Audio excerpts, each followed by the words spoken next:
Well, one of the sets, like I mentioned, will be in Winnipeg. I'm curious, what do you know about Winnipeg?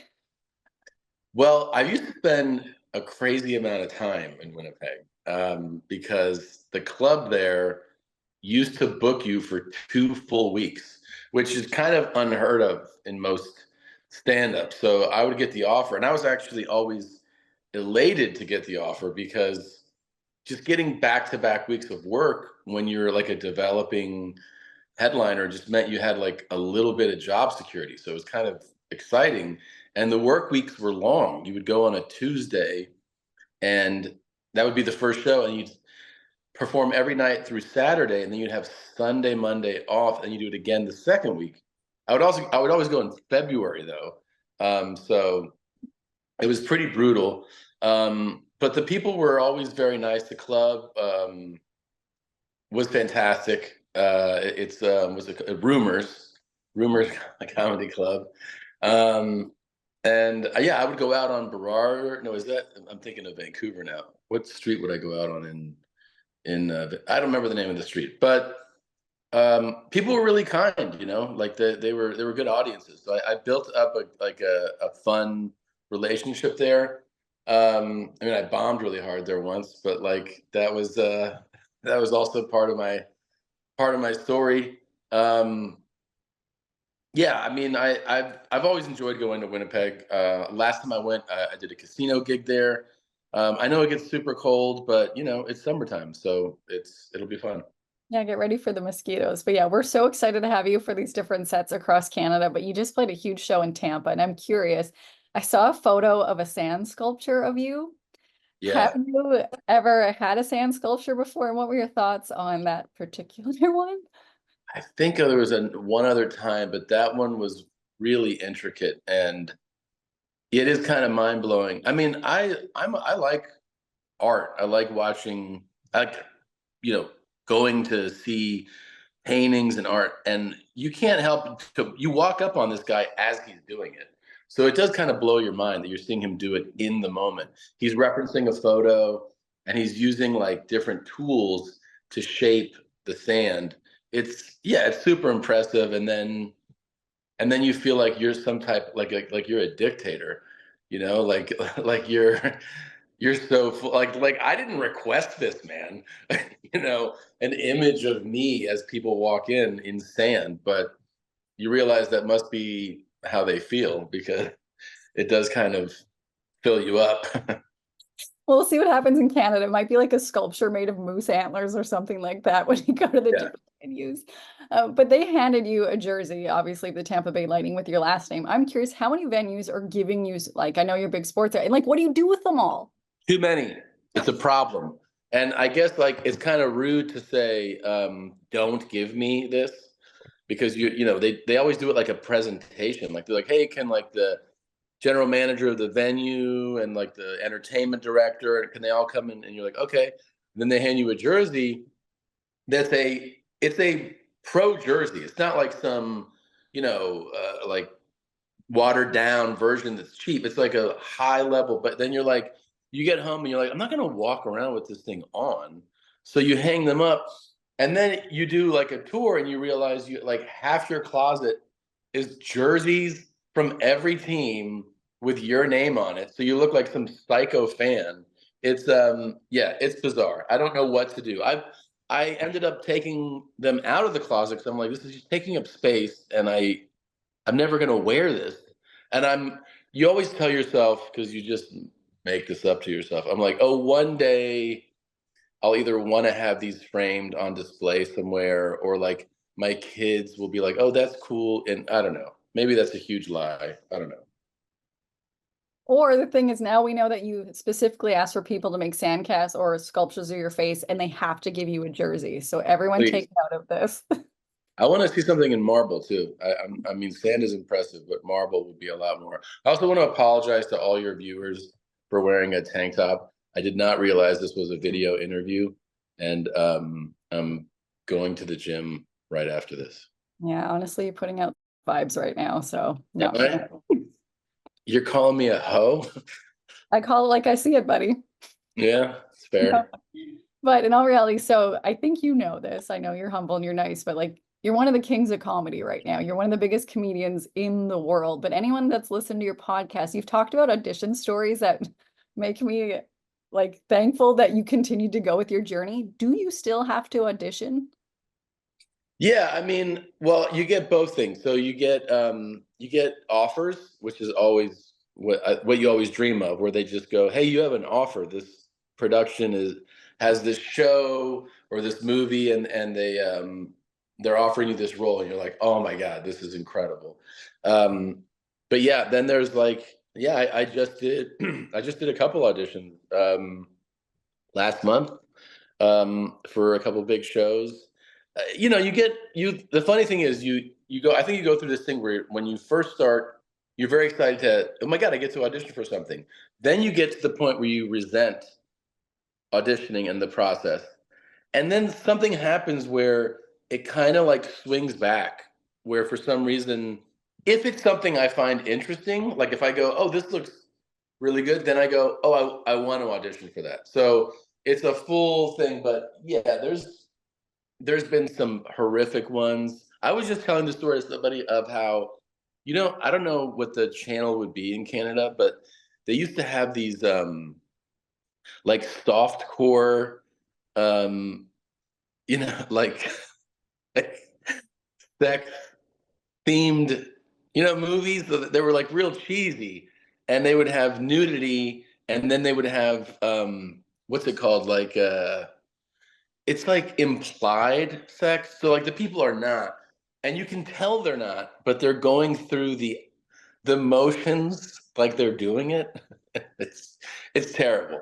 And they would air late here on like we call it Skinemax, like Cinemax and Showtime.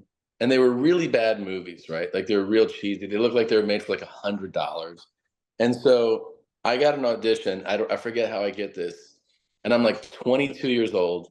I'm peak Tom. I'm as the cutest little hoe version of myself that I could be.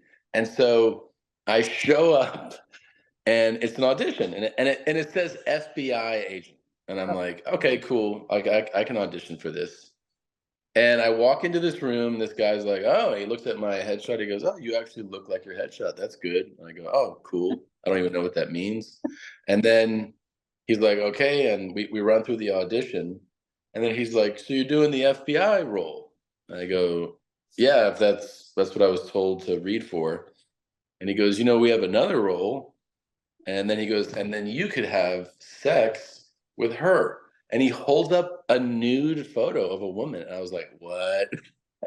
And he's like, "But you'd have to be naked too." And I was like, I don't want to do that. He's like, and then he would go, "You sure?" And he'd hold up a photo of her. And I was like, "Yeah, I don't want to do that." And then he put it down. And then he talked to me and he goes, "Huh?" And I go, "I think I'll just try to do the FBI." And he's like, "All right, all right." And I didn't get the call. I'm very sad. Oh, he's Yeah, probably give me a second. that would have been a cool resume builder, though. Oh, that would be wild. But then it also would be that video everyone brings up every time they see you, or your like naked body would be on a shirt. So good call. All the time, and the scenes are so cheesy in those movies. They're so bad. This is Yeah. not where I thought our conversation would go, but I'm pretty happy about this. Mhm. But hey, now that we're going there, I am one of the 2 million subscribers for your Mom's House podcast. Only podcast I listen to or watch. Love it. Thank you so much. Congratulations. Thank you. But you were married to the Canadian legend Christina, and I'm curious, do you guys ever just sit there and read the thirst tweets or comments people post about you? No, I've never seen them. Oh, so I saw one that honestly was so unhinged about her. It's like, hey, she's a married lady and a mother. You keep that to yourself. Yeah. It was so I mean, sexual.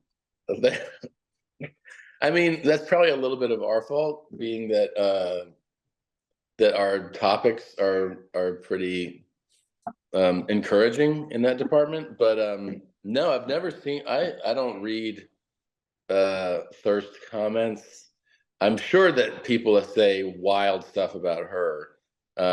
Most women, if you're on the internet, all you have to do is be on enough people's radar, and then they're gonna start writing. I've seen wild things written about women, just like you go to a woman's page, she could be whatever, a broadcaster, she could be a professor, and then the comments, you're like, holy cow, it's always nuts.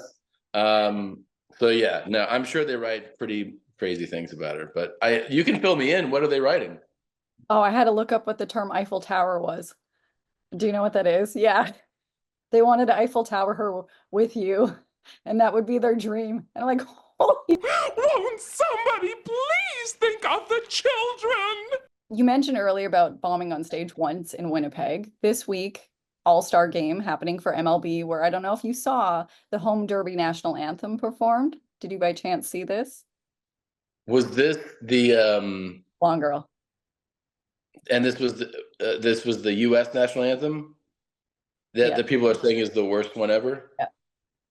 I saw a short clip of it. I didn't watch the whole thing. Okay, so I'm curious as a performer, when you talk about yourself, when you bomb, and then maybe somebody else does, are those moments where you cringe or you laugh and take in those moments? I'm more mortified for watching someone else do it, I think. You know what I mean? Like I don't want to finish watching that clip of her because it gives me secondhand embarrassment, and like I don't want to see it. I think here's the thing. If you bomb because I know this sounds weird, but it's like if the bomb feels like you just plain suck, it like you're just not good, like, and you feel like that, it hurts more. If a bomb feels like, oh, this crowd is bonkers, like they're drunk or they're unhinged, you kind of laugh because it doesn't, I don't know if this makes sense, it doesn't feel like a justified bomb. Do you know what I mean? So like if you go out there and you're like, I'm trying my best and it bombs, you start sweating and you want to die. But if they feel like they're a mess, then you start to laugh at it because you're like, this isn't like an even playing field. They're crazy, you know. And I've had both. I've had ones where I'm like, I'm really like going for it, and you see the audience like this, and I'm just pouring sweat. I mean, pouring sweat, and it is one of the worst feelings you could possibly have in life. It is like I've always said, it's like professing your love to somebody in front of people and then having that person go, I don't love you, and you're like, oh my god. like that's kind of like the like when you see those jumbotrons where like the guy proposes, it'd be like if the girl was like no, and you're like that's kind of what bombing feels like. Okay, well, I hope that never happens to you again. Last actual question I have for you, then I have one comment is mascots scare the hell out of me, and I know you love sports. What mascot do you think has the most punchable face? Punchable face, oh man. um that's a pretty good one. Who has a punchable face? I mean, most birds. um Probably the Blue Jays ace. We'll go with that then. Okay. I mean, that's probably going to get me in a lot of trouble up No, we there, but won't yeah. do that. I'm not getting you canceled in Canada. We Oh, love yeah. Don't get me canceled up there. Who has a really punchable face? That's a good question. Because here's the thing, too, though. Every mascot, they make the mascot look angry.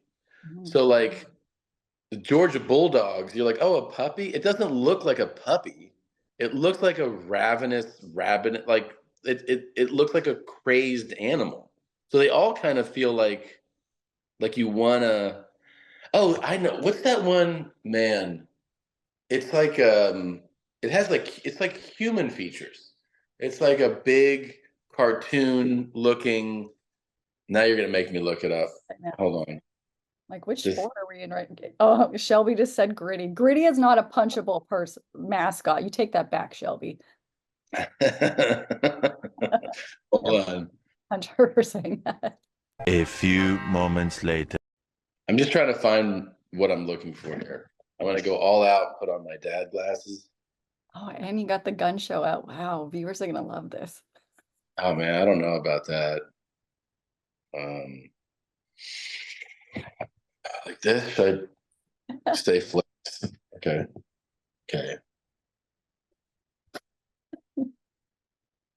Sorry, you got to stay on. This is Oh, my side hurts right now. Let me see what I have here. Kind of What about the Flyers one? That dude walking around with the bug eyes. pretty? Like this guy? You don't think that's punchable? No, I think he's adorable and he's got an ass that doesn't quit. He's got a big ass. Yeah.